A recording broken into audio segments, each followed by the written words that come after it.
Barnwood, yes. What an excellent. Then we will be ready.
Don't underestimate us.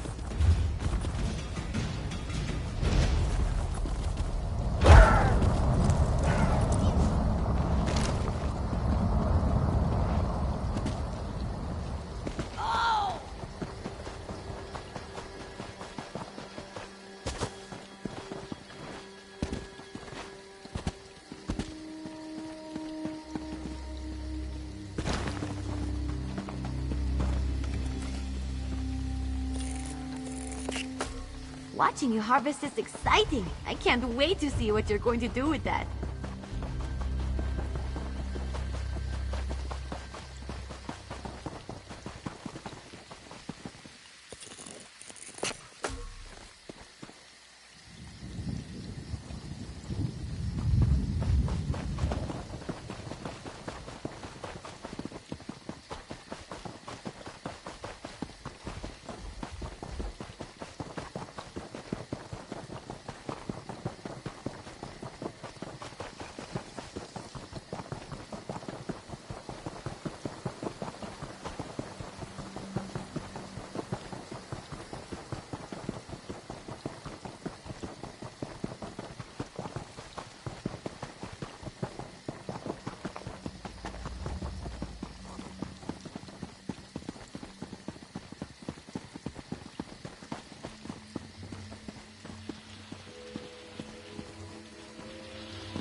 Take me to such nice places.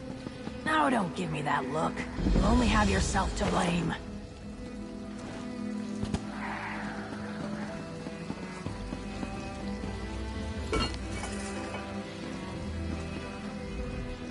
Oh, you saw that. Probably think I'm talking to this pig. And, well, fair, because that's what I'm doing. But I have a perfectly good explanation. You see, this pig is my brother, and I desperately need to give him a bath.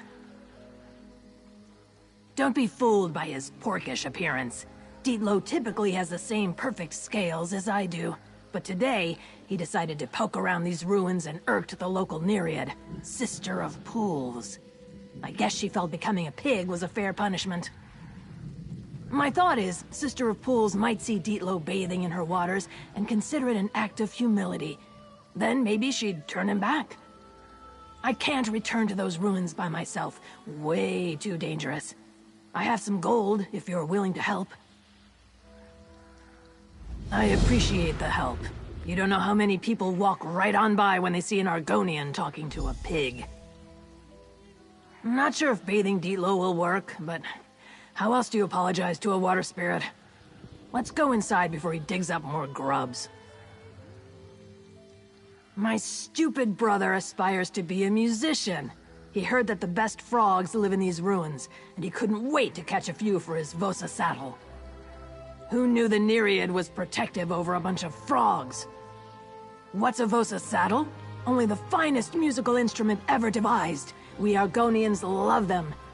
Frogs fill the instrument's many cavities, creating unique sounds through the attached horns. The happier the frogs, the better the music. I saw him transform with my own eyes. It was horrible. His scales turned into bristly hair, he grew a snout, and little pig ears. Sister of Pools was just furious, especially after Dietlow frightened the frogs and they all hopped away. My brother left a note, told me what he planned to do and where he planned to do it. I arrived too late to stop him, but I was just in time to see the angry Nereid curse him and change him into a walking ham. I guess she didn't notice me. Not much, really. The place is filled with all kinds of wild and dangerous creatures, like Sister of Pools, the Nereid who cursed my stupid brother. Look, if you want to explore the ruins, go ahead, but could you help me restore Dietlow first?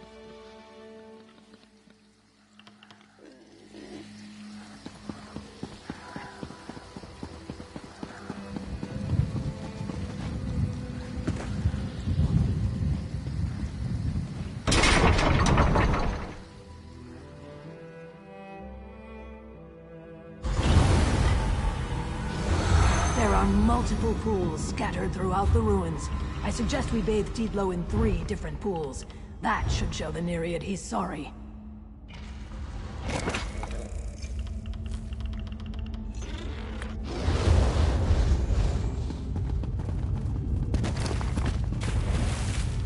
You dare return, little pig, to frighten more of my beloved frogs?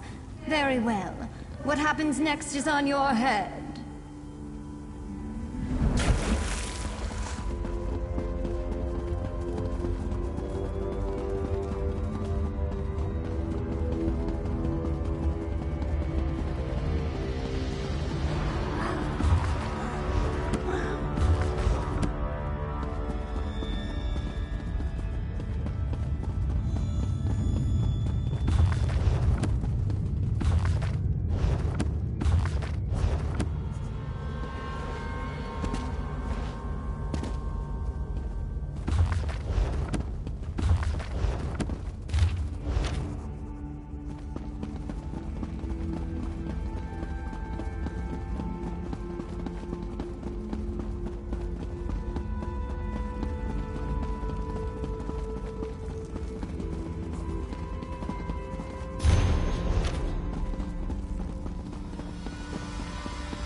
This pool looks humble and inviting. Get in there and scrub my brother. Oh, great water spirit. See how my brother grovels. Can you remove his porkish nature now? Please? You call this humble? If a pig doesn't suit him, how about a fowl?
right, Tito.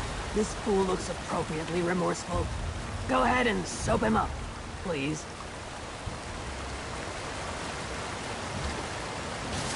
O powerful Nereid, hear our sorrow. Make Dietlo no longer a chicken, please.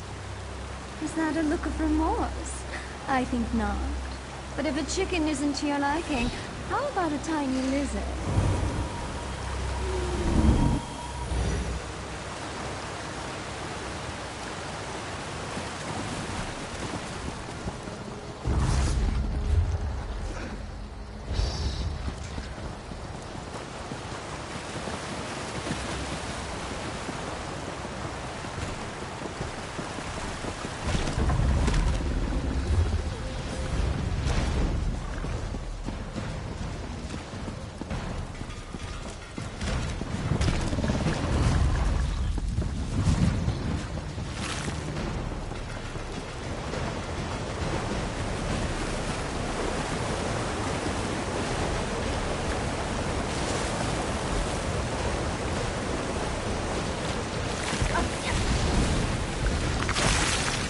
Frog frightener muddies my pools and thinks that will earn my forgiveness.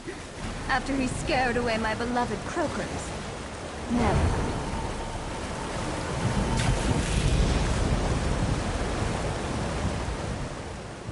Well, crispy cricket legs. I really thought this would work. My brother's doomed to remain a... whatever that is. Wait a moment. Zooth! Dietlo's doomed unless... all Sister of Pools cares about are the frogs that were scared away.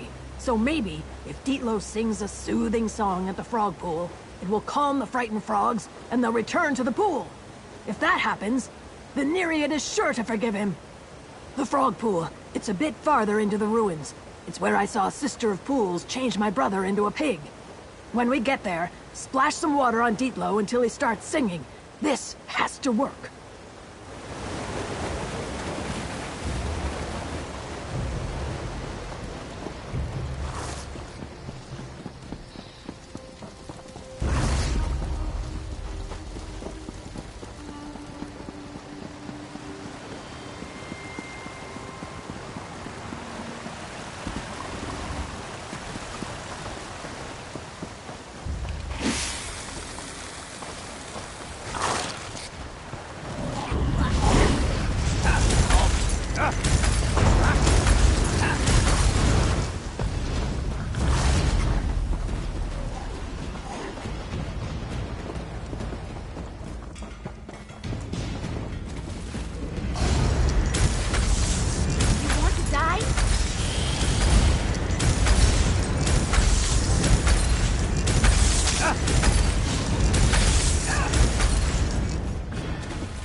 The best!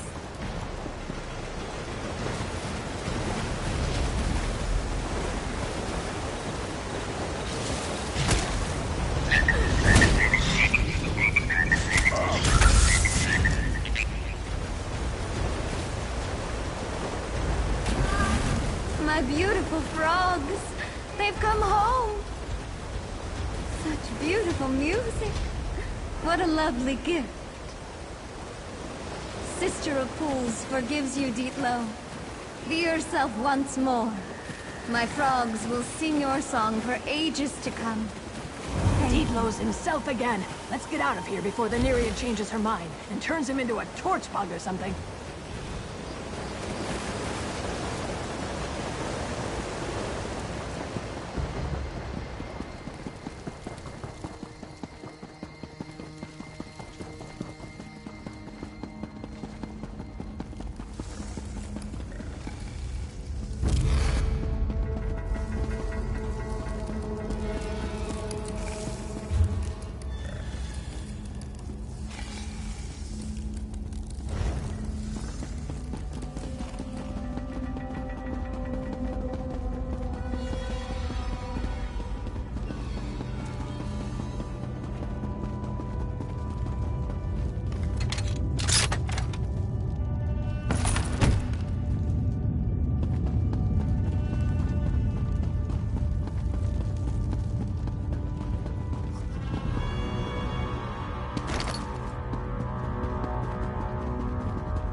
No more frogs.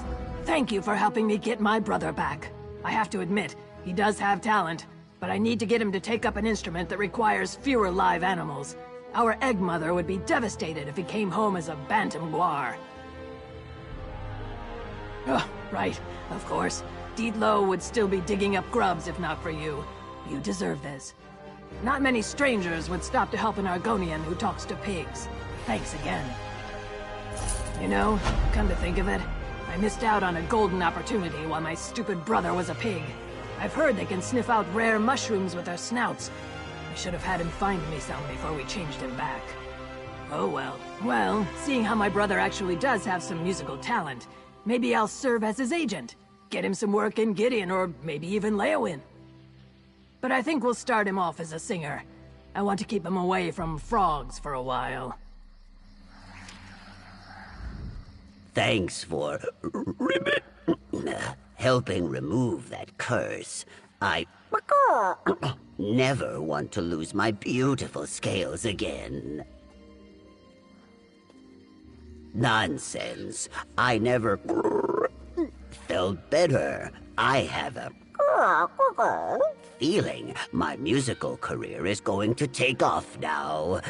Thanks, Ribbit, again.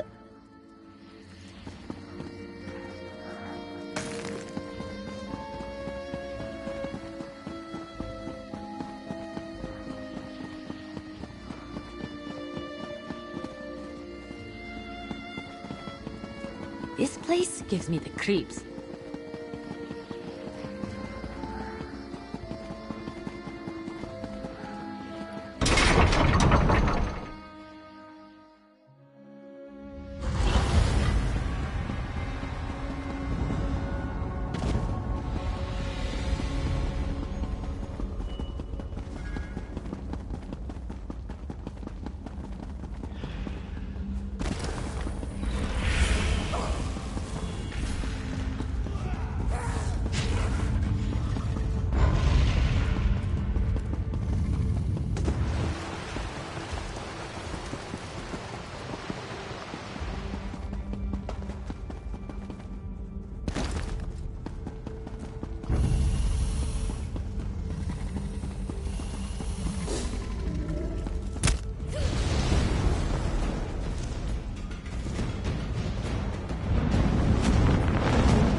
close to you. A pickpocket will make a killing off something like that.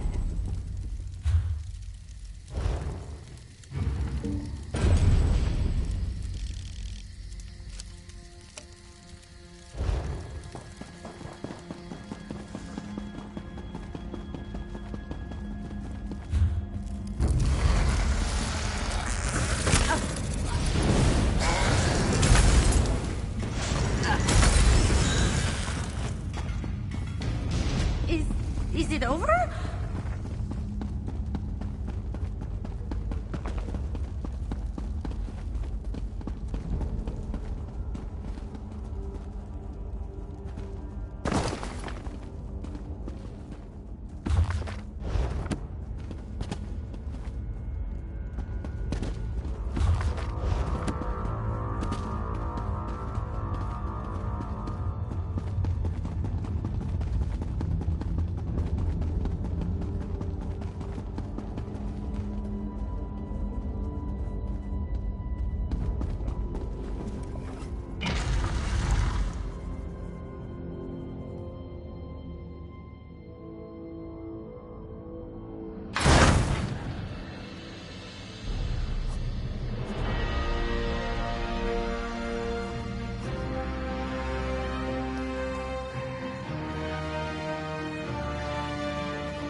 Good eye. I didn't even see that runestone at first.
Hail, Dry Skin.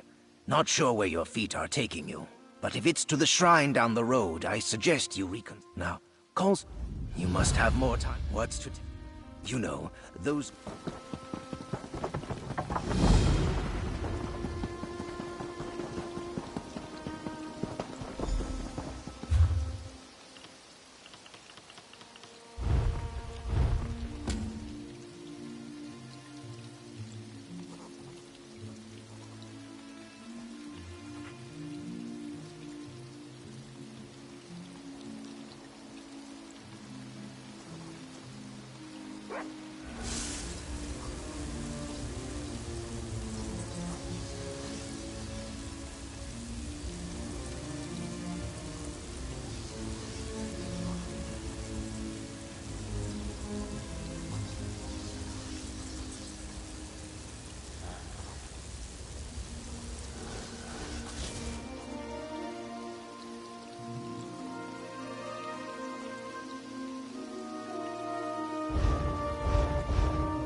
The claw that spills the jub bile must be the one to sop it, Dry Skin.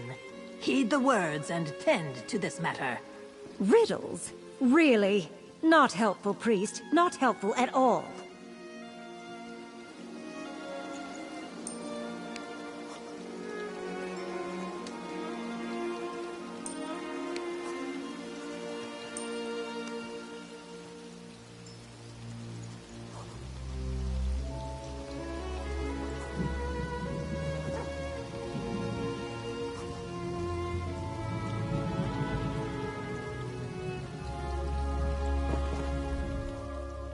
familiar face. Thank the stars.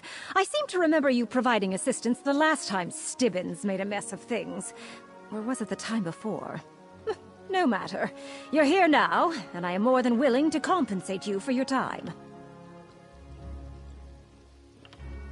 Ah, the kind my manservant Stibbins excels at, I assure you. I was studying the local Zanmir, and once again assumed that Stibbins would prove to be at least somewhat helpful. Instead, the clumsy oaf managed to break an ancient Argonian relic.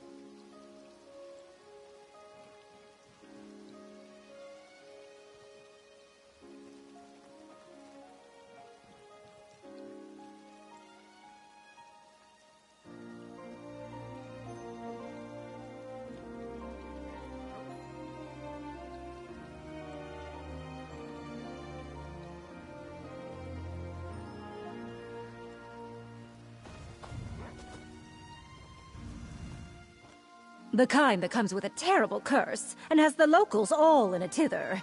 Niswo Somars is very cross with me.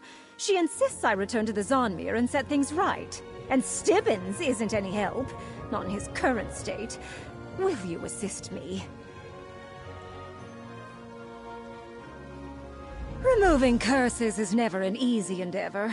And with Stibbins in his current state, well, you should see for yourself. The priest graciously provided a hut where I could store the results of my manservant's latest debacle. We can start there.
As an adventurer and treasure hunter, ancient structures such as this are my bread and butter.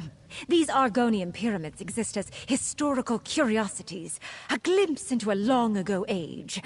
All reports indicated that this location was safe and intact. Most assuredly.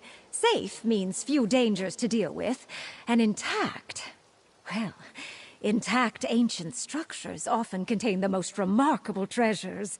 It was the perfect site to explore, before my manservant went and bungled the basket, as it were. What exactly are you implying, The fact that we share a certain degree of familiarity doesn't give you cause to be rude. Still, I see your point.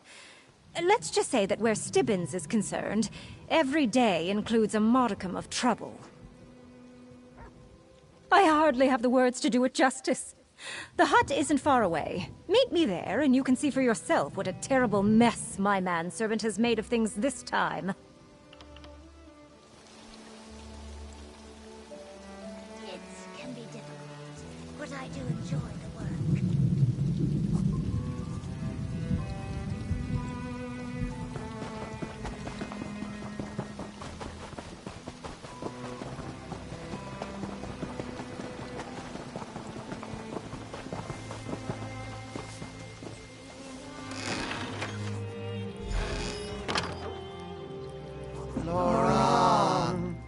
To think, I only had a single Stibbins to deal with when the day began. Oh, you see what I'm dealing with? How can I return to the Zonmir and set things right when I have my hands full simply keeping all these Stibbinses under control? No, that would be ridiculous. My Stibbins, the real Stibbins, is still mucking about in the Zonmir. That's where I left him after he triggered this curse.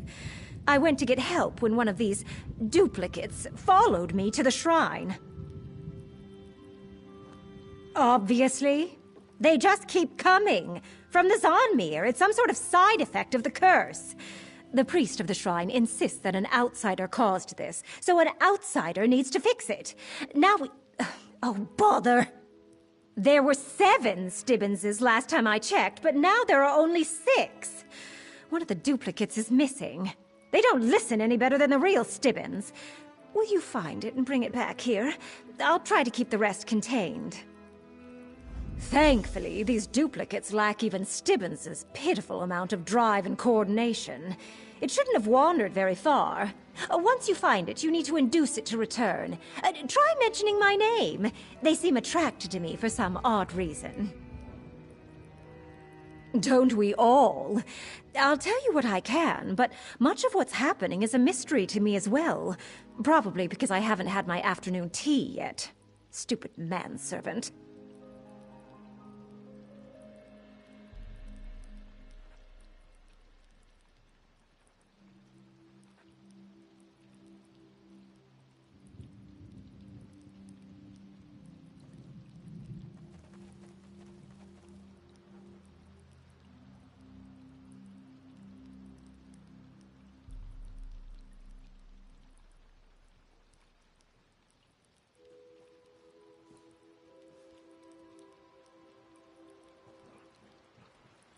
I'm only certain about what they are not. They aren't illusions, and they aren't exact copies of Stibbins.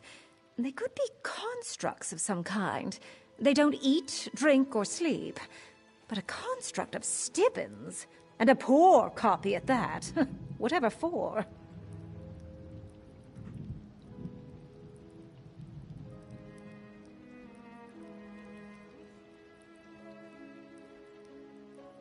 I have no special insight into the minds of these things. About the only thing they seem the least bit interested in is, well, me. And no, I have absolutely no idea why that may be.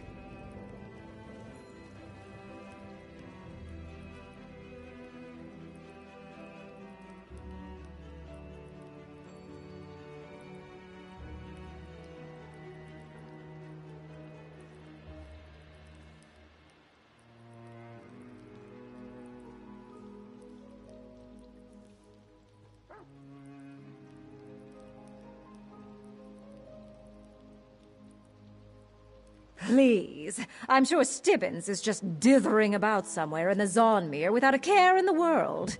Any excuse to get out of a day's work. He is by far the laziest, most infuriating manservant in all of Tamriel.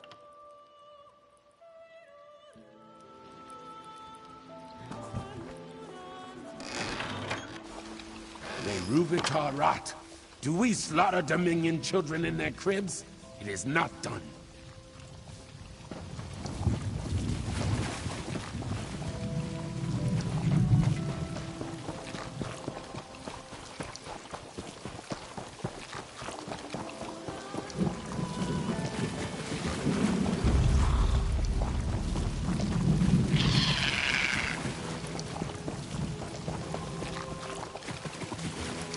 Loran! Must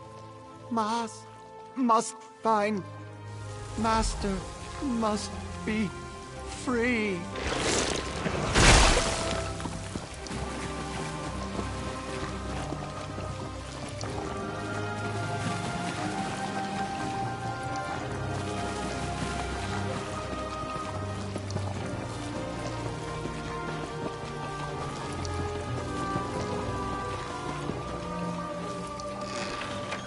All right, you Stivvenses, attention! Yes, Nora. Oh, Clarice. Finally! One Stibbins is bad enough, but a gaggle of them? It's like trying to herd cats. But where's the duplicate that slipped away? Did you find it? Goo? That makes no sense. Are you quite certain? Well, no matter. I've had enough of this nonsense. I managed to get these duplicates under a modicum of control, but they seem to be rejecting my commands, like some outside force has agitated them.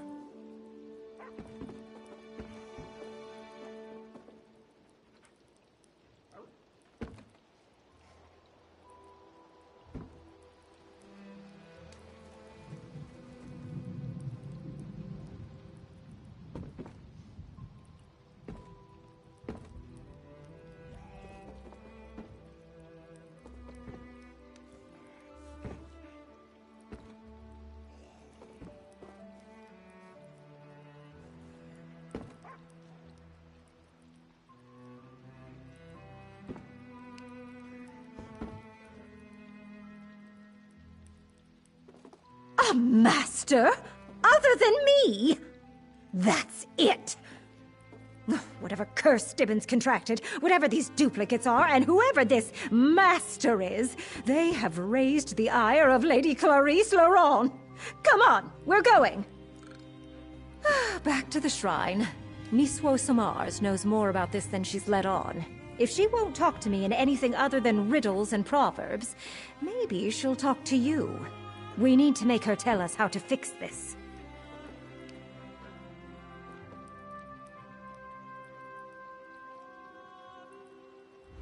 Just so we're clear, I need you to talk to the priest.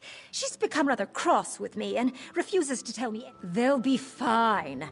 How much trouble can 6 Stibbinses get into? Unless they start exploding too. But that's a chance we'll have to take.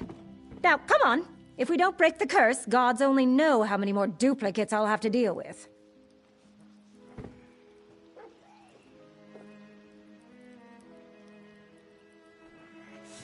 We're off! Stibbinses, stay here. Understand? Stay! Yes, Nora. Stibbo, stay.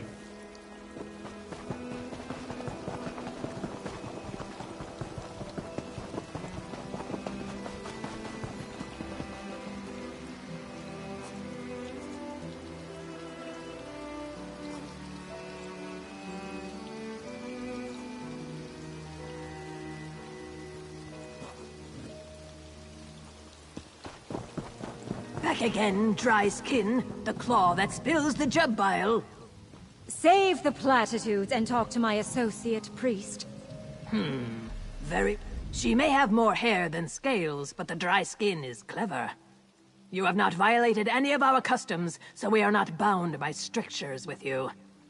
We may talk of the Zanmir, and the curse that has befallen the shiny-headed, scaleless one.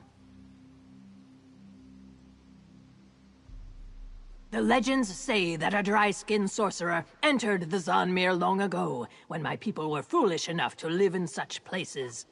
He sought a path to immortality. He unleashed dark magic that seeped into the swamp and nearly destroyed all life. The shamans of the region banded together. They managed to seal the sorcerer away, deep in the Zanmir.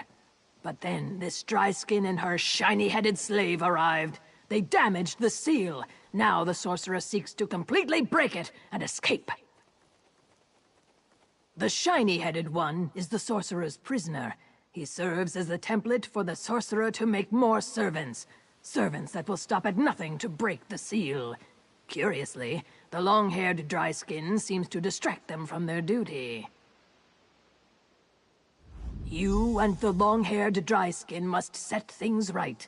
I do not know how, for we have no interest in the place of stone. You and the long hair must figure this out. Go quickly, and know that, succeed or fail, Sithis will have us all in time. Legends say the sorcerer came from a distant land, that he enjoyed poking at roots that are better left buried. Beyond that, we have done our best to forget him. The secrets that he sought are dangerous, both for those with scales and those without. With the seal in place, the Zonmir was just an empty pile of stone. Now that a portion of the sorcerer's power is free, I fear his malign influence has corrupted the once vacant halls. I suggest you be on your guard and ready to defend yourself. There are many of them, are there not? Let the duplicates fend for each other, while you and the Longhair return the Zonmir to how it was before she arrived. From what I have seen, I expect you will run into more of the duplicates once inside. A sorcerer? Now that's something I can work with. Might be something good I'll in meet there. you in the Zonmir. Might be nothing. Never know. One time I reached into a sack like that and found a bunch of life forms. That was a strange day.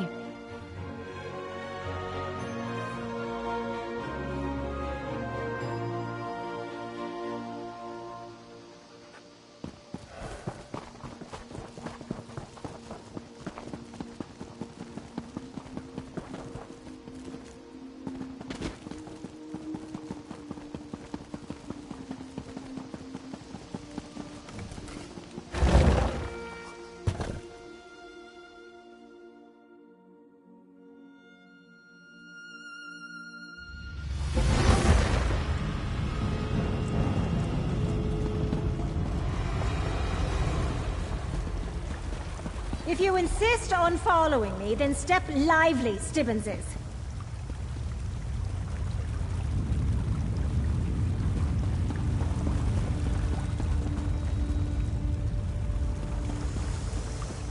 Ugh, I told those duplicates to wait in the hut, but did they listen? And that door back there, it was open when we came through the first time. The broken seal lies in that direction. I suppose it's good the duplicates followed after me. The duplicates are the key, as it were. I did a thorough study of this hall. One of the side alcoves contains a floor plate, a switch, I believe. When the doors were open, the switch wasn't important. Now that the defenses have been engaged...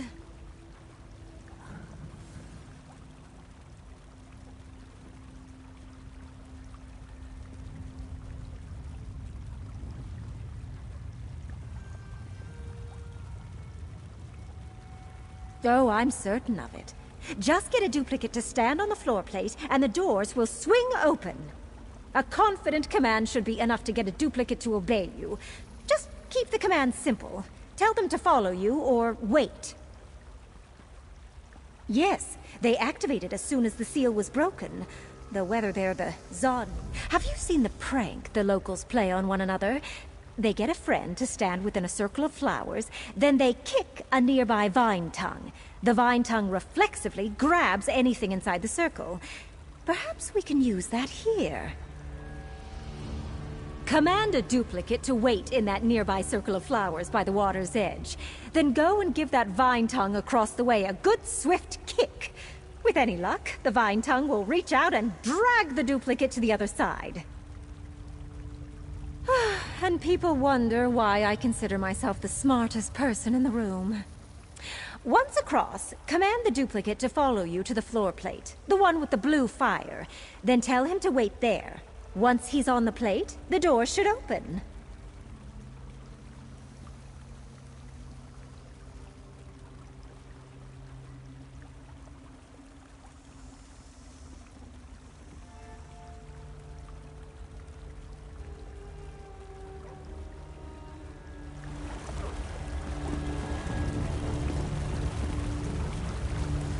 Stibbo, I'm coming. No, no water. Stibbo, wait. I think I have an idea.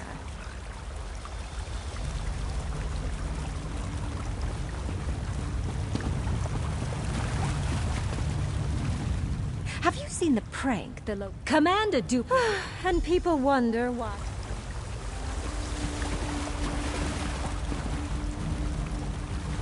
Stibbo, stay close.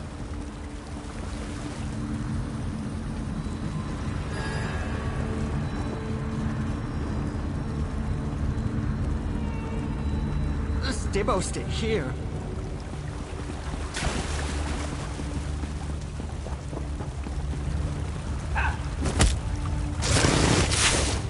Oh, wait for Stibbo.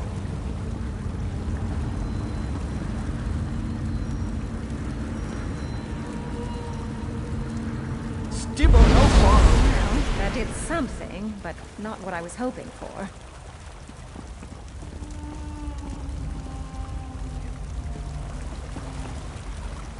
Nothing is ever simple when it comes to Stibbons. Why should I have expected anything different from these pale imitations? Even if the floor plate didn't open the main door, it does seem to have unlocked something. Look how the blue fire blazes. This switch unlocked the door closest to it. I need you to proceed into that section of the Zonmir and find the floor plate that opens the main passage. While you seek the switch that unlocks the main door, I'll study these carvings. I recognize the iconography. If I can translate it, maybe we can learn more about the sorcerer and the curse we're facing. And take a duplicate with you, just in case. I have more than enough to spare, and you'll need one if you come across another floor switch. Just look for the blue fire. Otherwise, don't be concerned for my safety. Years of adventuring have honed my skills to a razor's edge.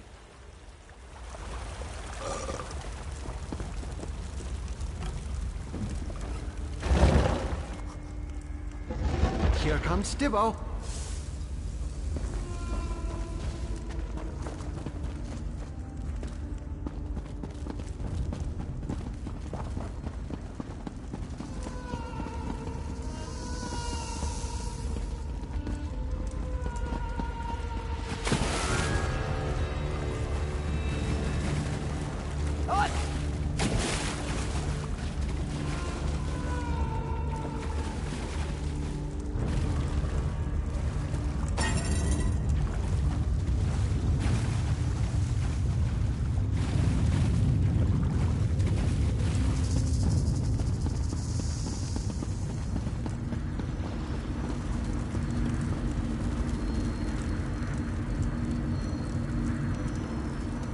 Stibbo, I'm waiting.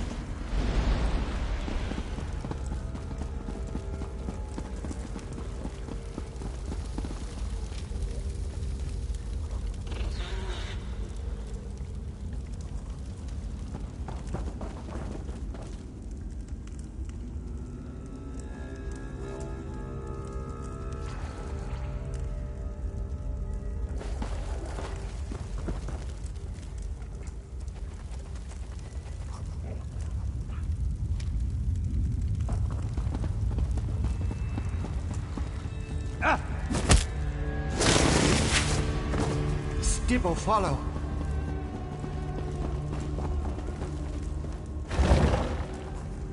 Oh, wait for Stibbo.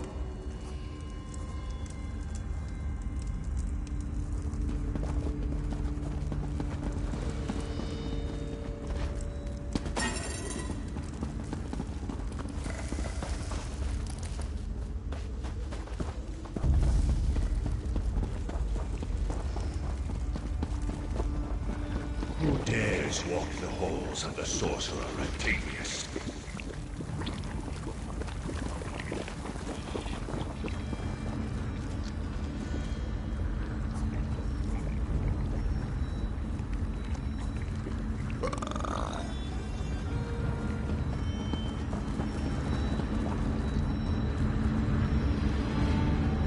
Stibbo, stand here.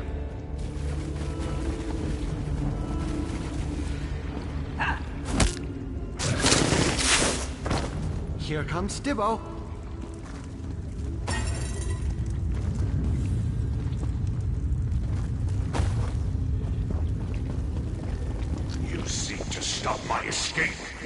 Fool!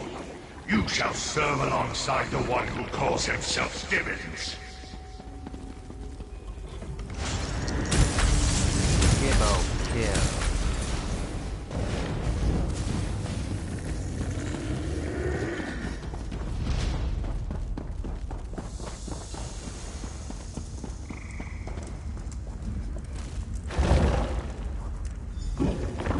Stibbo, stay close.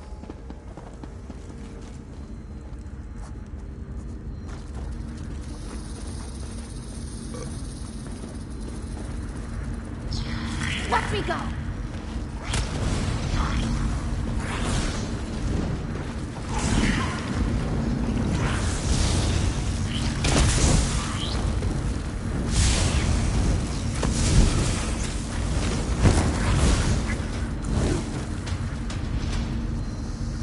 We're the best.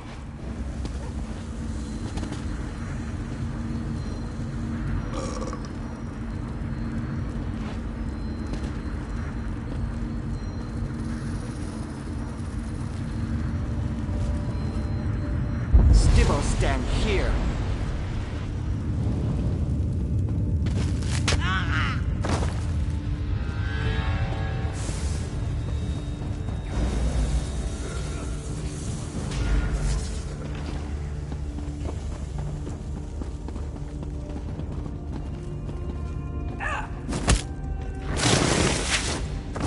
Stibbo, I'm coming.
Stibbo, no follow.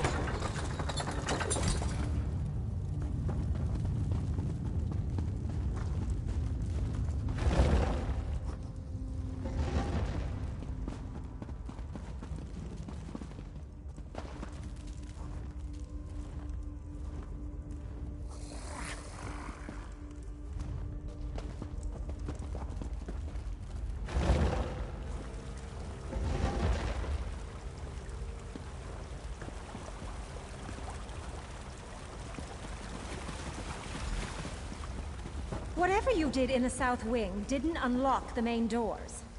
But it did open the door to the North Wing. I suppose I'll have to send you and the duplicates there next.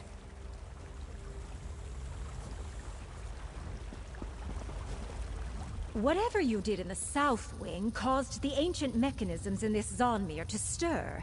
But instead of unlocking the main doors, I heard the definite click of a lock sliding open by the door to the North Wing. Did you find anything else in there?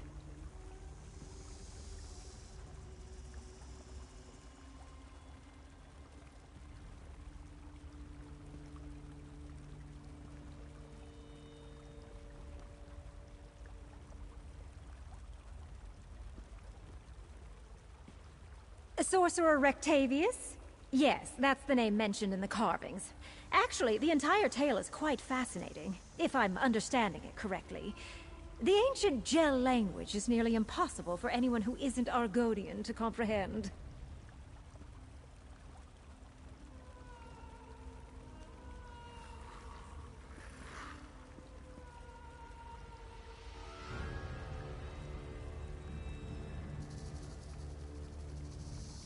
Only a rough translation, mind you. To cheat death, the sorcerer transferred his mind into... well, the literal translation is death mud. What we who know such things call a voroplasm. Not how I would choose to spend eternity, but I detest goo. Unclear. When all else fails, I err on the side of excessive violence. I still have a section of the carving to translate, however, and I want to figure out what this Rectavius wants with Stibbons. In the meantime, I have another task for you. Enter the now accessible north wing and look for more floor plates. One of them must open the main doors. And take the remaining duplicates with you. Goodness knows Stibbons excels at standing in one place. Is it any wonder the duplicates do too? Such as...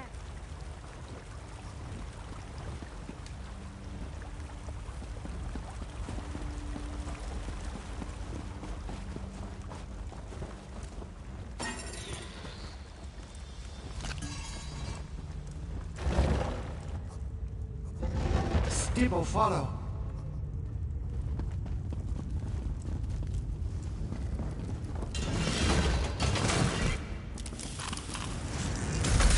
Don't mess with a street pit.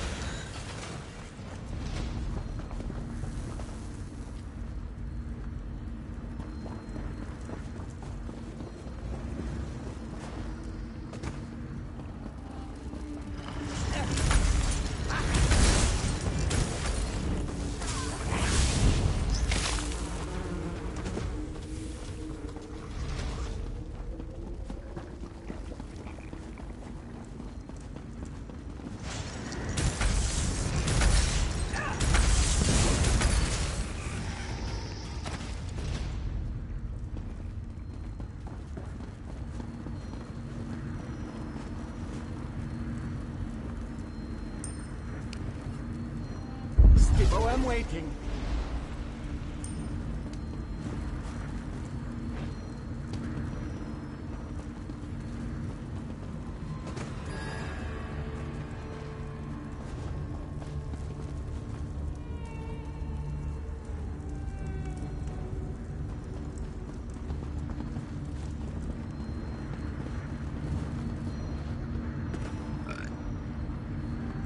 Stibbo, wait.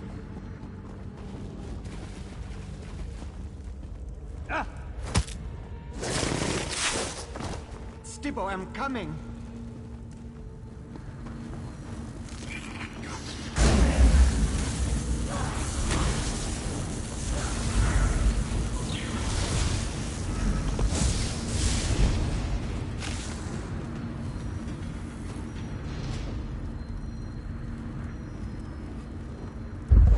Stibbo's still here.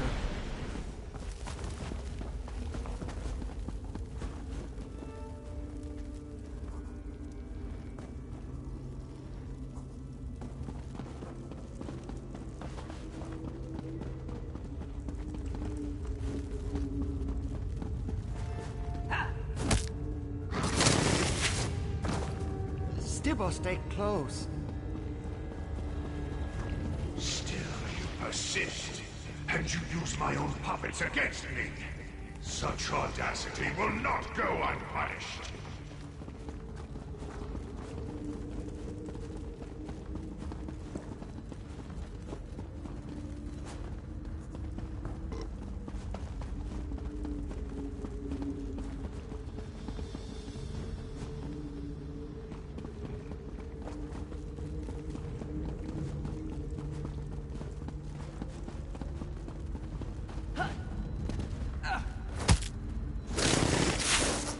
Oh, wait for Stibbo.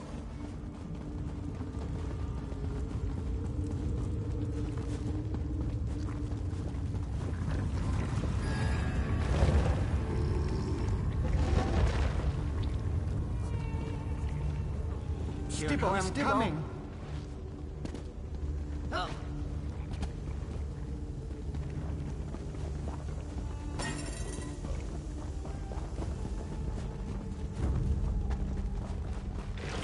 I'm Now gonna show Stibbo off a little. saves the tea.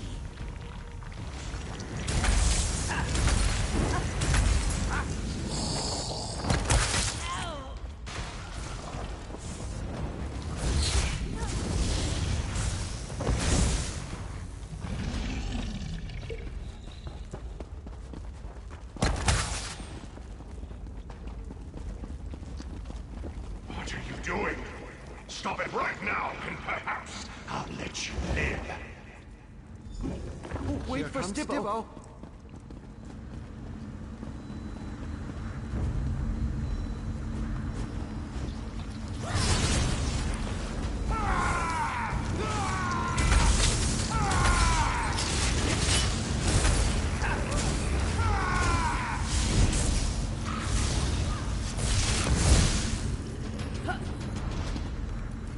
We're dangerous, huh? Stibbo, wait.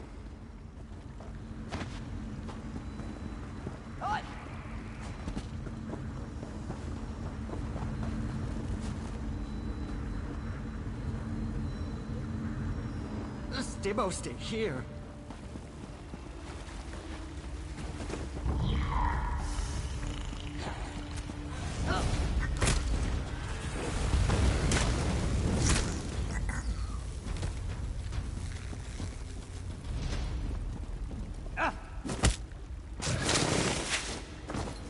Stibbo, stay close.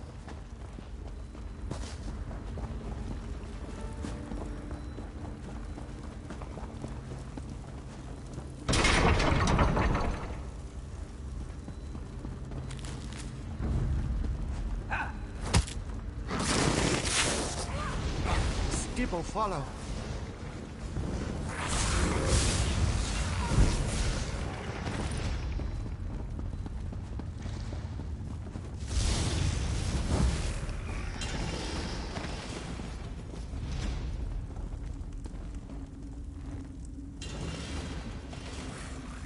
Stibbo, I'm waiting.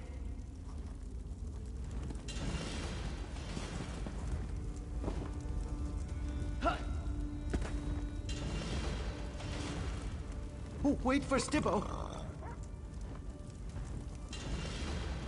Stibbo, no follow.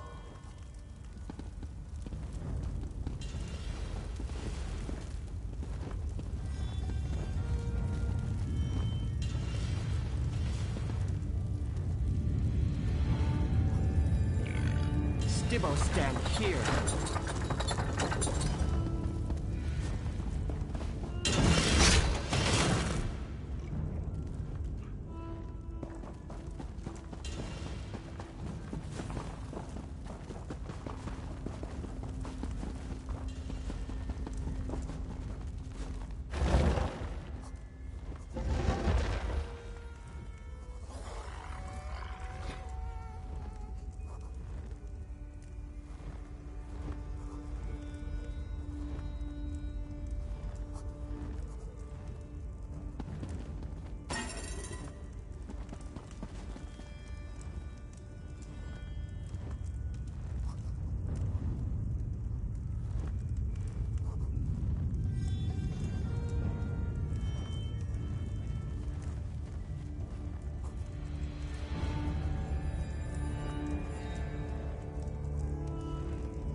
There you are. We need to talk. Whatever you and the duplicates did, it worked. The main doors unlocked with an audible click. Before we rush in and attempt to deal with the sorcerer, we should discuss our options. I discovered something unsettling in the ancient carvings. According to my very rough translation, we can't simply repair the seal and lock away the sorcerer again. The Argonians employed ancient rituals that I know nothing about. I doubt the local priest knows them either. This all happened so long. I only see one option. We're going to need to slay the sorcerer, or destroy the blob of goo he occupies. And I'd like to accomplish that without killing my manservant. That reminds me. I think I understand the purpose of the duplicates now. It's ingenious. As a ball of slime, the sorcerer can't break the seal or free himself. The Argonians made sure you needed hands for that. So he grabbed Stibbons and used him as a model for his mindless servants. Instant hands, as it were.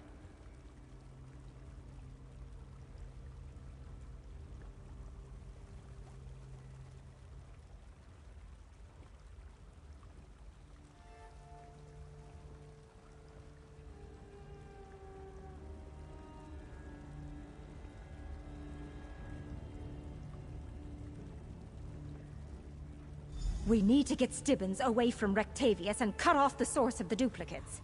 Then we need to destroy the voroplasm that contains the sorcerer's essence. That should break the curse. I expect we'll find them both beyond the main doors. Based on the interesting question, we've seen that most of the...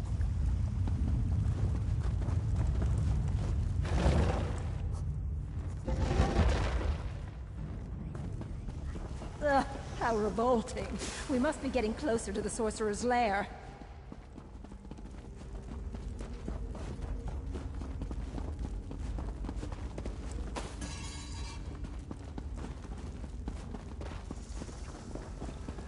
So much muck. Stibbons' first task upon rescue will be a deep scrub of my boots.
Inside that thing. The sorcerer's shield. We need to destroy it.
That weakened the shield.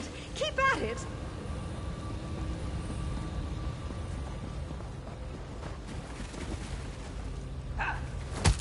The shield is down. Get Stibbons out of there while I keep the voroplasm in place. No! It cannot end like this!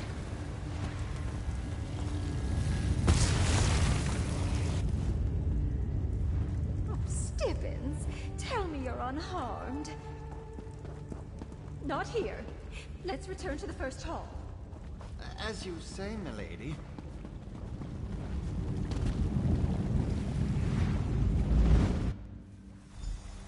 My lady, I must apologize. I seem to have mucked everything up again. Yes, but I've grown accustomed to your antics. Besides, well, that was an unusual adventure. Puts things in perspective. After all, nothing drives home the realization that one manservant is more than enough, like an abundance of Stibbons.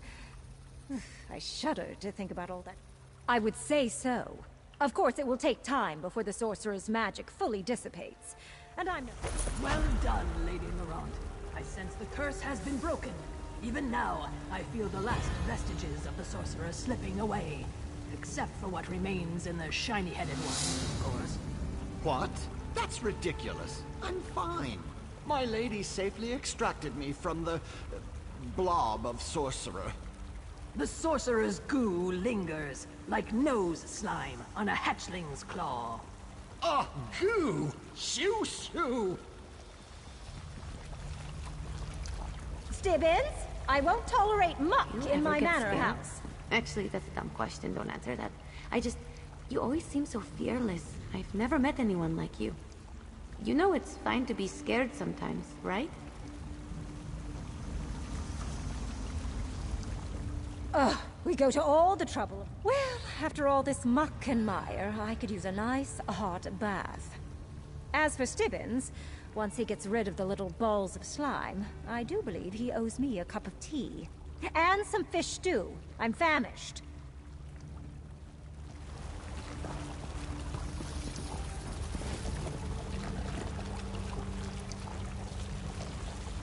Go away, little blobs. I am not your mother. Oh, bother, but how will I ever see to my many duties with these slime balls underfoot?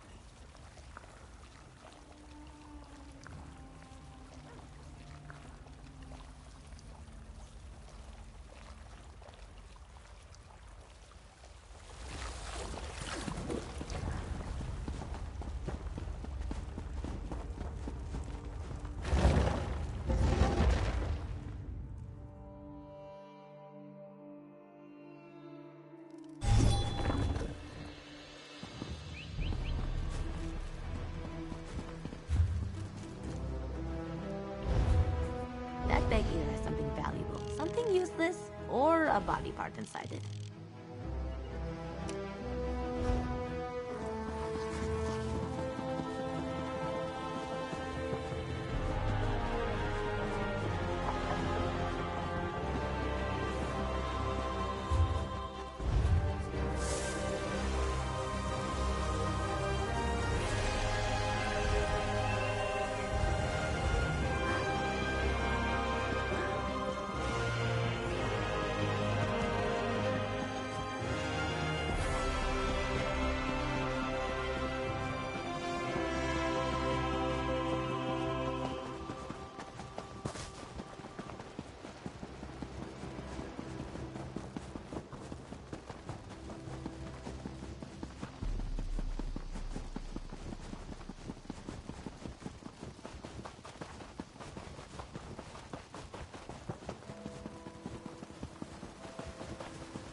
to be something good in there.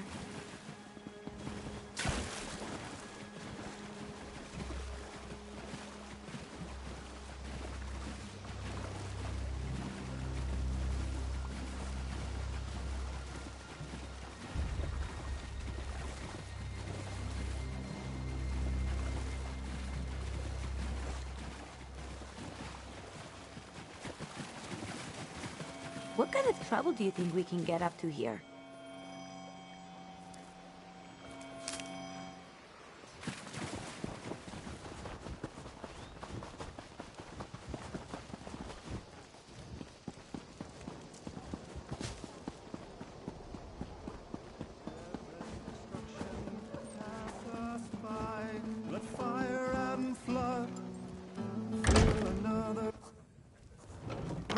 So if that's north, that means...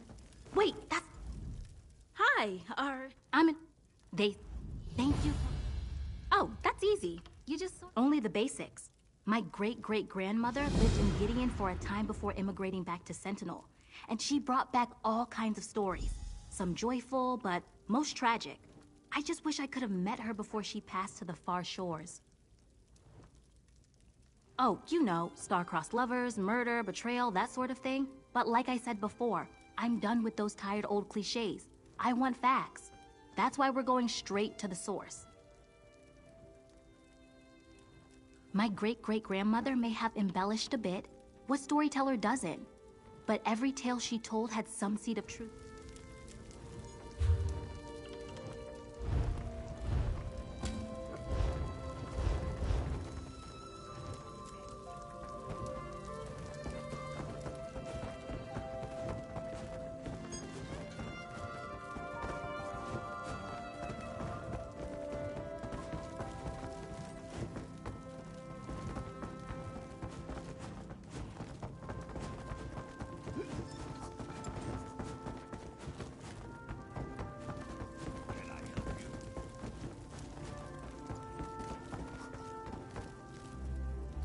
There's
trinkets from your realm.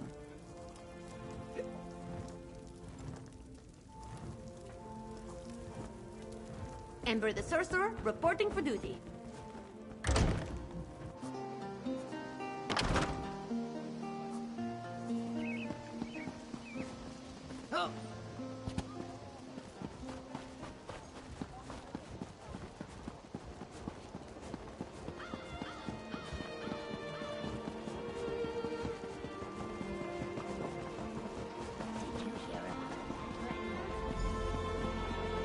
You made it! Alright, this is the place where people see the spirit.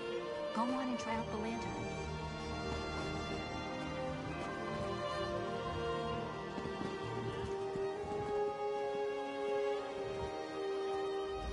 So here we are, the city gardens. Now, I guess it's time to rouse the spirits, eh? I'm ready. Are you ready? If you're not, we can wait a while. In fact, maybe we should come back tomorrow. Start fresh, you know?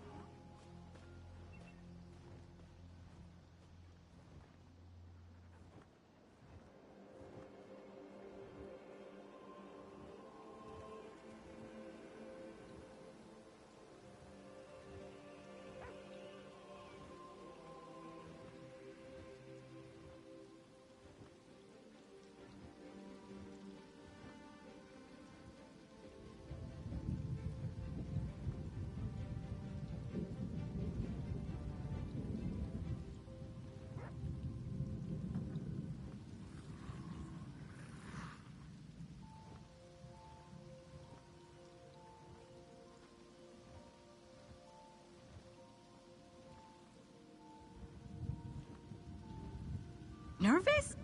Just look at me. I'm steady as a leaf. Steady as a rock, I mean. Even so, I prefer that you be the one to use the lantern. It's these damn Red Guard taboos. Undead spirits and creatures will really put us off our appetite.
Yes, absolutely.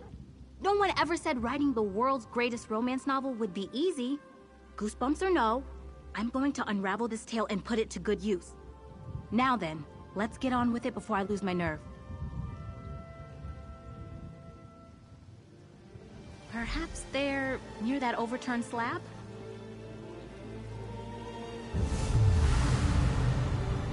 Who intrudes upon my grief? Geovess is lost. You. You can see me? It matters little. The miseries of Castle Geovess bind me here. Bind all of us here. We are cursed. Our gardens wither. Our once great walls crumble. And my gentle son feels nothing but heartache.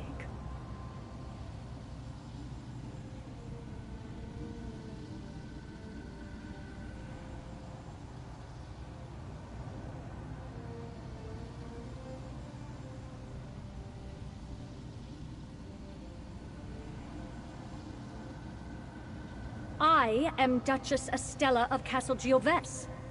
As for the curse, it is the work of a vile trollop named Alizinda.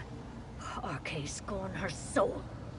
My darling boy, Mathan was infatuated with her. And how did she repay his affection? By murdering him in cold blood.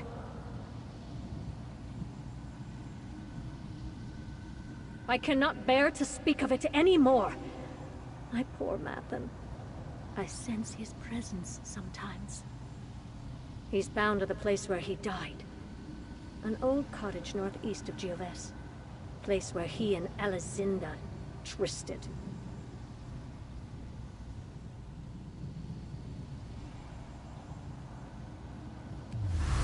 Help him.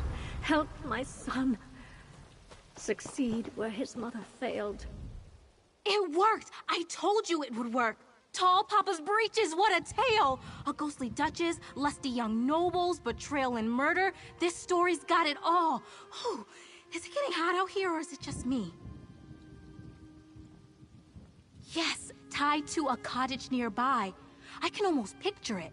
Rustic, secluded, tossel quilts, embers smoldering on the hearth. Gives me the prickles. Almost makes you forget someone likely died there. Something she said does trouble me a bit. The Duchess said the lover's name was Alizinda. That was my great-great-grandmother's name. It can't be a coincidence, can it? She lived in Gideon for a time before moving back to Alakir. Do you think my ancestor murdered Mathen?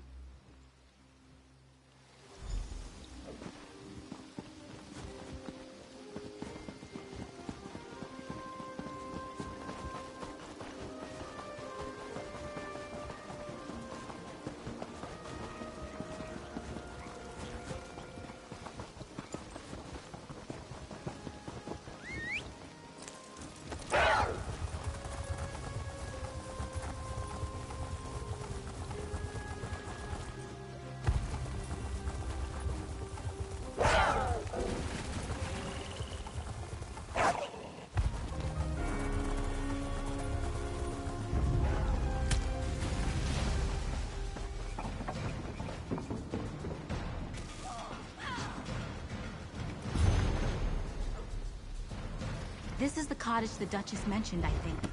Not all that romantic, is it? Let's look around.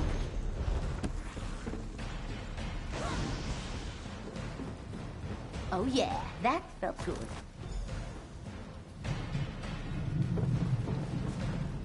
Nothing but creaky floorboards and old weeds for me. I knew I should have brought my spectacles. What did you find? May I? Her anguish just jumps off the page, doesn't it? So, Mathen intended to marry someone else and Alizinda killed him in a fit of passion. Can you imagine loving someone so deeply that you end up murdering them? Gods, that's romantic. Sort of.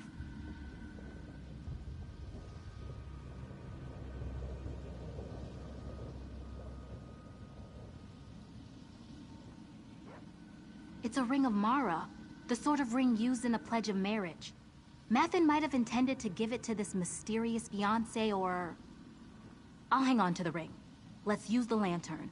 Maybe Mathen can shed some light on this.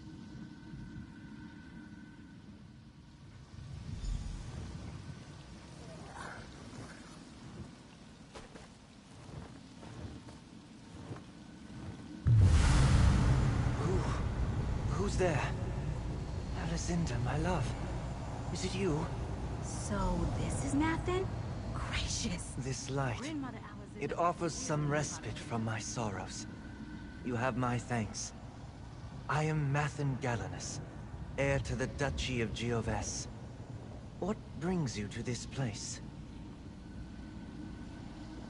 Curse? Is heartache not curse enough? My great love, Alizinda, poisoned me on the very night I meant to propose to her. Someone deceived her. Told her I meant to marry another. She killed me, yes. But it was an act of jealous grief, not witchcraft.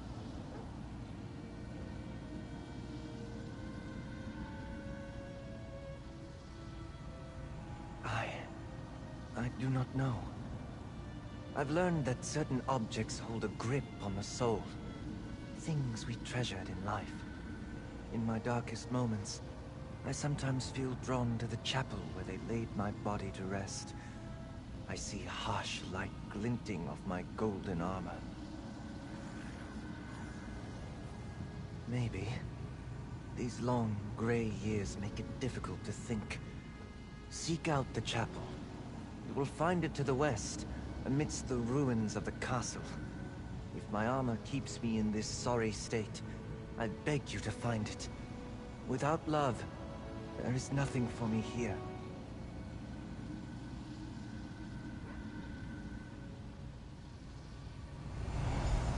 My lady, forgive my impertinence, but you are the very image of my lost love, Alizinda. How could this be? Oh my goodness. I believe I'm her descendant, brave Sir Duke, Baron, whatever. My name's Ysara, by the way. What were we talking about again? You share her spirit, Lady Ysara. At last, fate grants me a kindness. We must help him. That poor soul. Sweet Mora's left tit! What was that all about? Sorry for the language, but... whew, right? Have you ever met a ghost that gorgeous? Gods, I'm sweating right through this blouse. We should head to the GFS chapel and look for Maffin's armor. Not yet. I've heard some nasty rumors about howling ghosts that wander the castle grounds, attacking anyone who draws near. So, we have that to look forward to. Maybe we'll find someone else worth talking to. Hard to say. Well, the lantern draws in spirits that yearn for connection. At least that's what the nice orc who sold it to me said. The ghosts that wander around GFS definitely aren't interested in talking.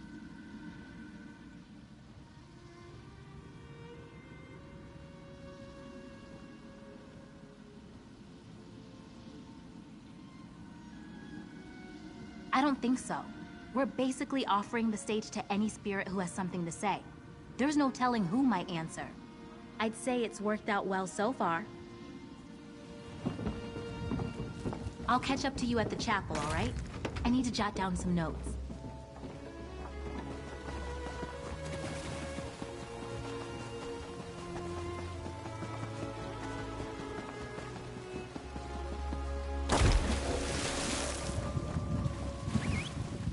Street Urchin Golden Rule. Never pass up a sunshine attack.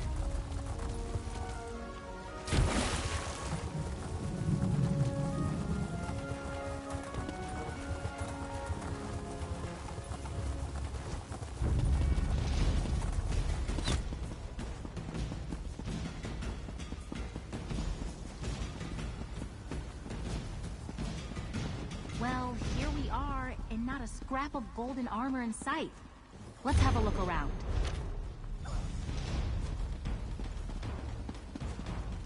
What's that you've got there? Not a golden helm by any chance. A magical incantation. The handwriting is different from Alizinda's journal. That means she can't be responsible for the curse. I knew my ancestor wasn't a sorceress. A murderer? Maybe, but not a sorceress.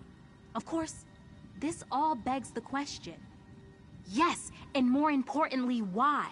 The person who cast the spell clearly had an axe to grind. Maybe it was a court wizard or some jilted witch. My novel's less romance and mystery at this point. Let's use the lantern again. Maybe the culprit's here.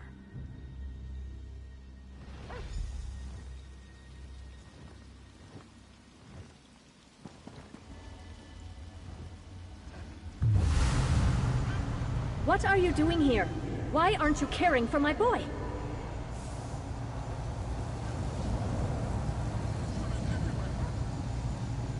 Did you find my dear Maffin? Can't I trust you to locate a simple cottage?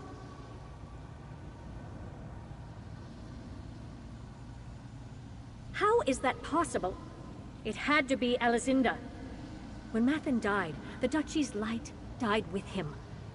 That Redguard wench cast us into darkness. If I could just have brought him back, I could have... Yes, Harkay, forgive me. I wept over his body in this very chapel for 3 days without sleep or nourishment. My grief was ocean deep. He was my only boy. And so I cast a simple spell. I tried to draw him back with promises of glory. I failed.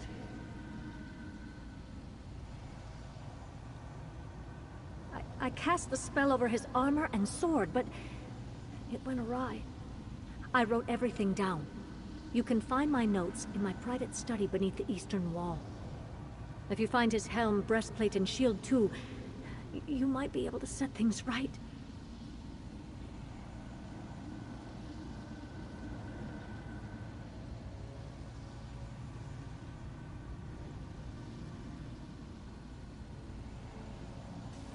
Necromancy? How could she? You! Oh, I see you well enough, Redguard. You think I don't notice the family resemblance? You stay away from my boy! Tava's feathers. Bit touchy, isn't she?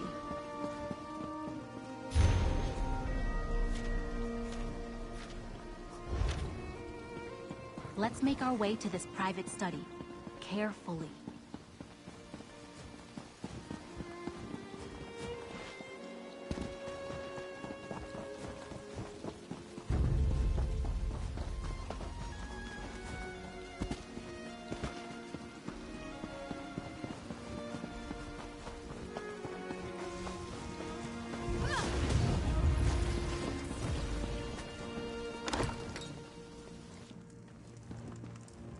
His own mother toying with dark magic in this very room. What a plot twist!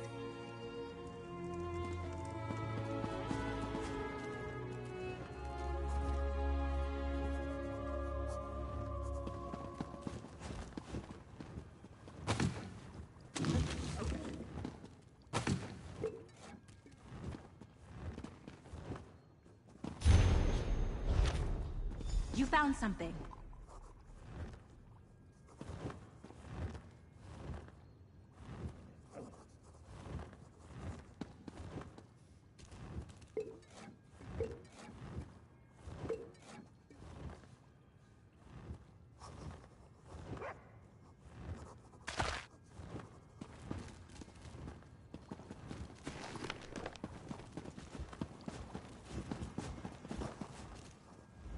You found Duchess Estelle? Really? Oh, I think I spotted some on the way across the castle grounds. I knew that herbalism workshop would come in handy someday. If we do manage to find the armor, be careful pulling it out of the tangle. Heartsbane's quite deadly.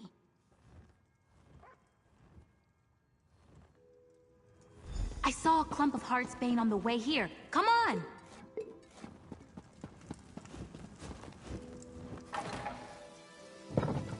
This way, I think.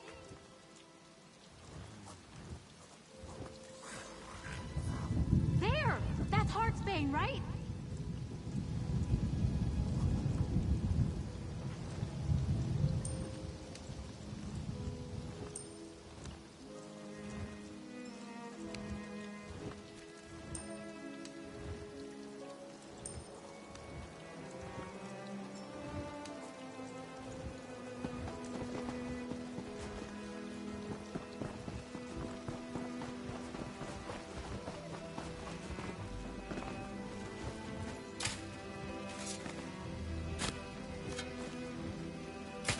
You found his helm?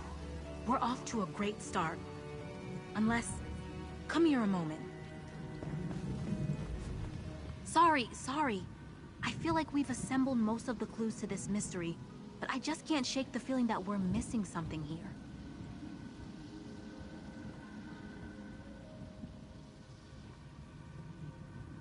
Well, Duchess Estella got them into the situation, right?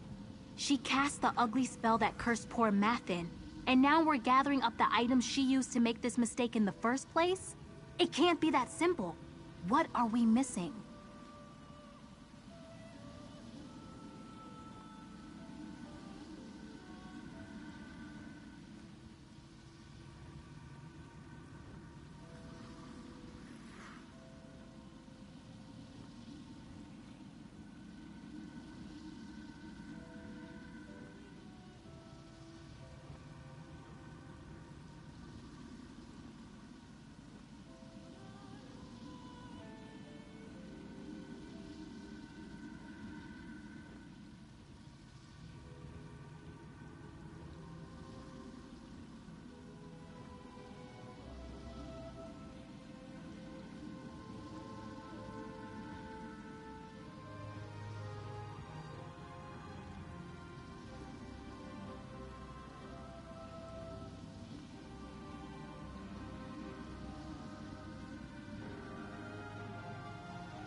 Maybe, maybe not.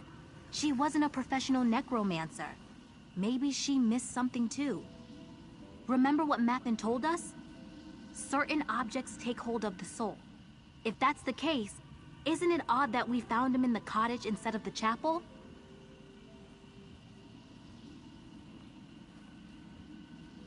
Only one way to find out.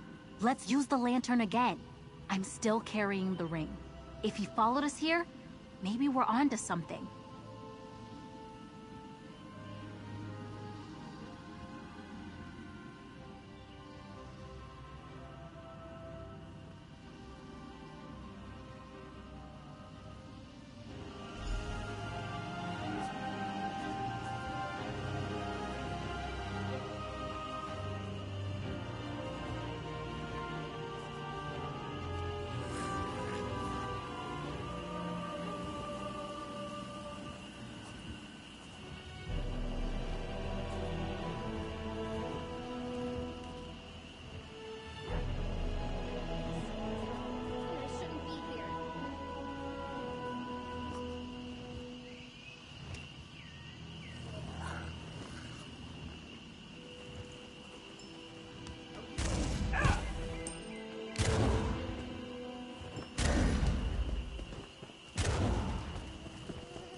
Expected to see you again.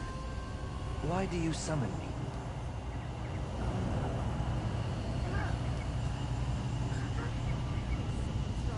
I shouldn't be here.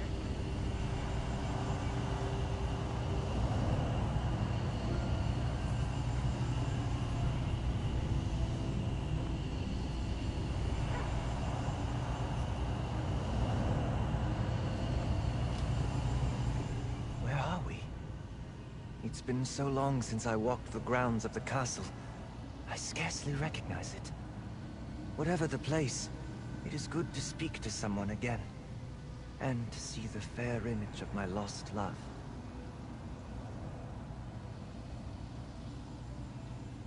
Spell? Some ill-conceived plot to resurrect me, I presume. Mother never could suppress her passion for the occult. Now we both pay the price. But even so, I feel something else now. Some other force that nags at my soul.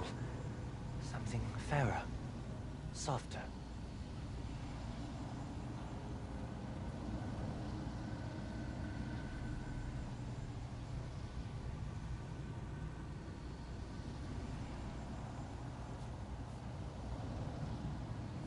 My Ring of Mara?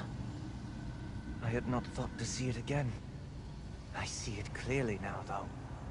At rest near the heart of the fair Lady Ysara. The course is clear, friend. Gather my armor and rid me of the curse. In the meantime, Lady Ysara, you bear not only Alizinda's ring, but her spirit as well. Had I a heart, it would pound like a drum at the sight of you. Thank you, Mathen. What's sorry for what happened to you. My friend and I will fix it, I promise. Having you beside me is all I need. Come, let me sweep you away. Find my armor and break the curse.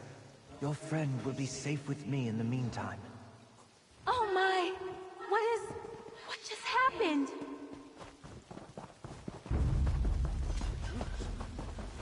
Intruders everywhere!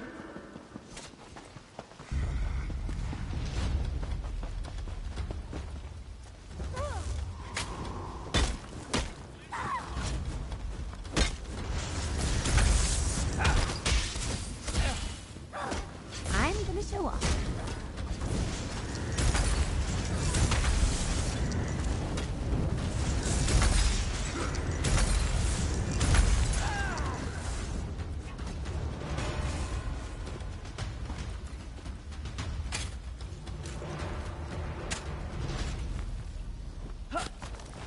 Nathan, what did you do?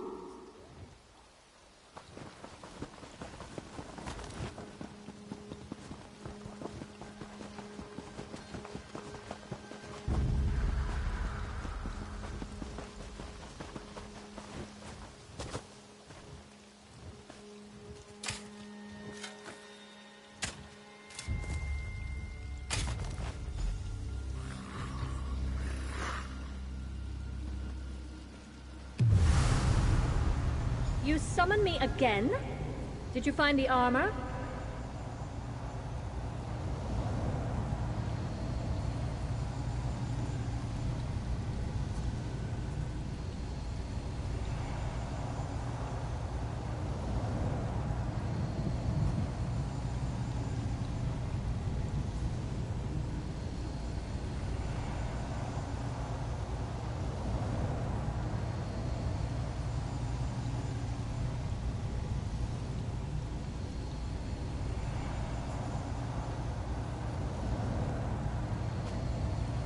Where is your lecherous friend? Just like her ancestor, ensnaring her betters, meddling in family affairs. Huh. Mathen should be thanking me for sparing him the pain.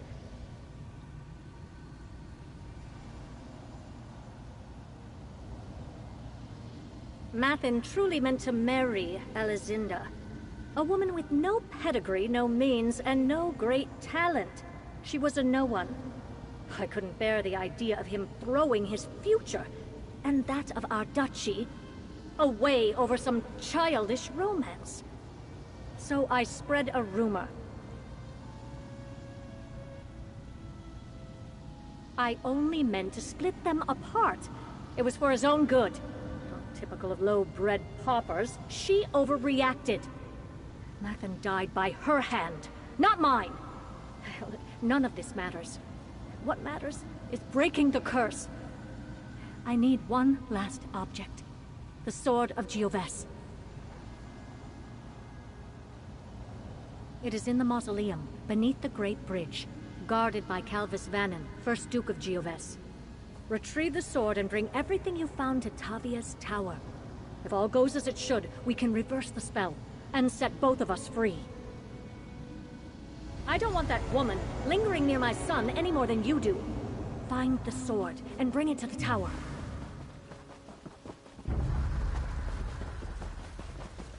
I lost Alizinda. I never met anyone so driven by their passions. She loved deeply, recklessly. Her anguished face still haunts me.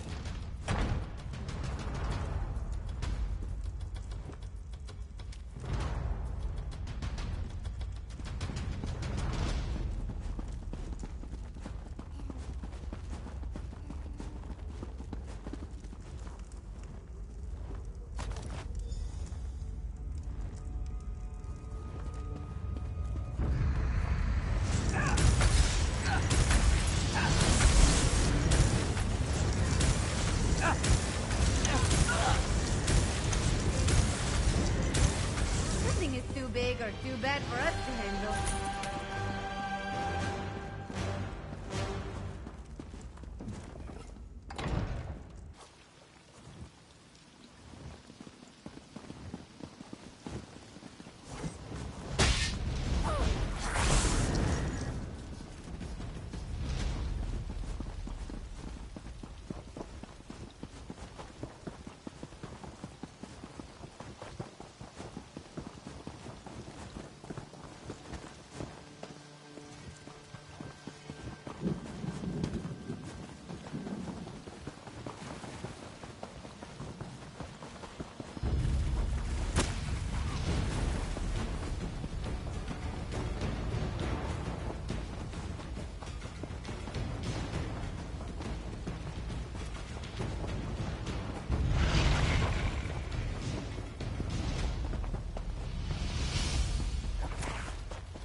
Hey, a peg! Go on, peek inside.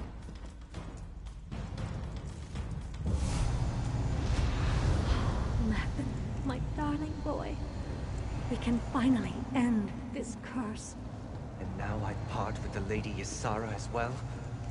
Is there nothing you won't take from me? Place the regalia, adventurer. It is well past time we left. Farewell, dear lady. I wish we had more time.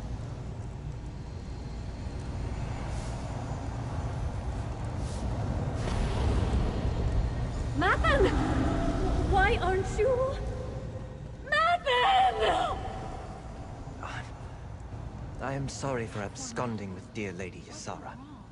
I found myself conflicted, torn between two intentions. One in the cursed armor, and another in the Ring of Mara. You sundered Mother's curse, but it seems my soul remains tied to the ring.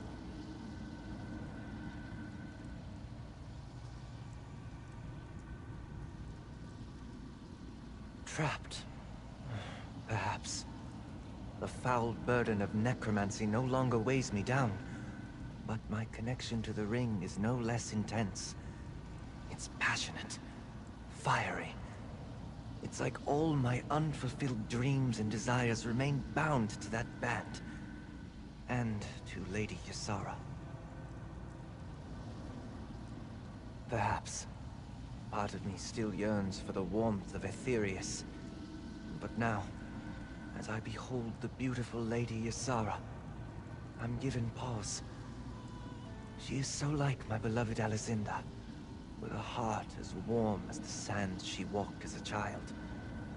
I must speak with her.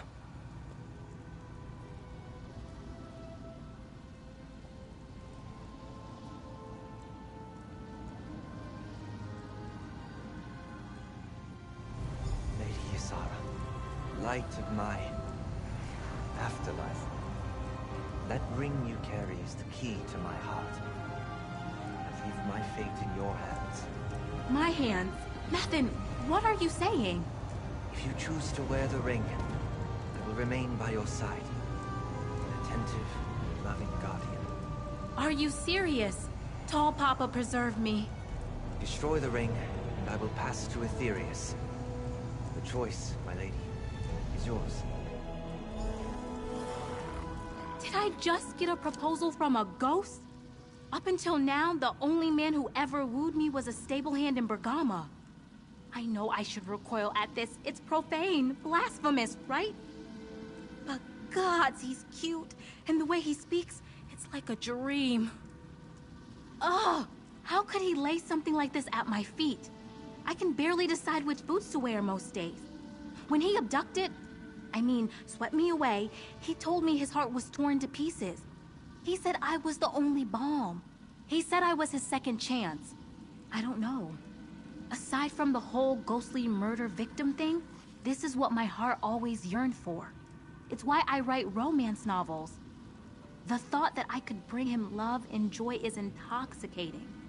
Still, he deserves peace and rest, right? Yes, I want to write and travel and feel the rush of romance every time I slip on this ring. Mathen and I have so much to offer one another.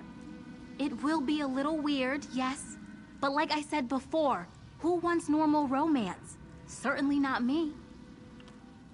I want you to stay with me, Mathen. I know it's weird, but... Weird? No, my lady. Unique. Unique and perfect.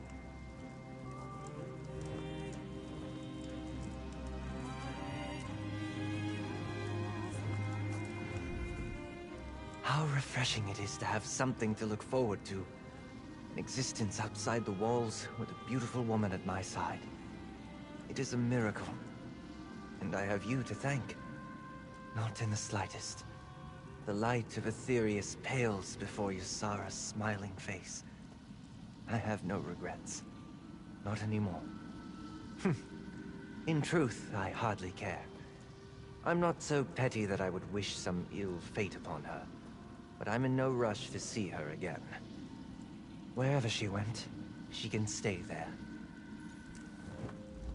Tava's feathers, this is so exciting! Who else in the world has a ghostly bow to talk to? Other than crazy spinsters, I mean. What an adventure. The two of us. It feels so odd having a partner. I have a lot of writing to do. Mathin hopefully will be able to enjoy an existence outside these old ruins. We have a lot to look forward to. I'm a romance novelist poking around a dingy castle in the swamp.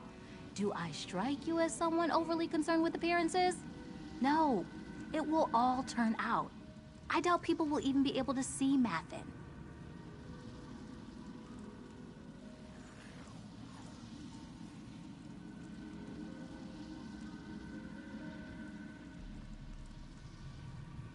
A hunch, mostly. Without the power of the spirit lantern to illuminate him, Mathin should just be a whisper in the wind for most people. I think it actually makes it all even more romantic. Every moment together is a secret rendezvous. Marvelous.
Well, we can't wait any longer. We should begin the experiment. With no porters, no assistants. This endeavor's been a farce from the start, Revis. Now it's a doomed one. Ah, praise Vivek. You'll hear about the notices I posted, yes? Even if you're not, you're welcome all the same. My student and I need help with an experiment, and the situation is rather desperate. Well, really desperate. Really, truly desperate. House Telvanni is funding a practical test of my latest invention, the Phantasmal Sensor. It exercises spirits, ghosts, and other spectral beings near instantaneously. The unquiet dead claim countless lives each season, but no longer. The porters and assistants I contracted with have been waylaid in Narcissus, some manner of food poisoning. I'm desperate for an extra set of eyes and hands to help with labor and preparations. Nothing dangerous, I assure you.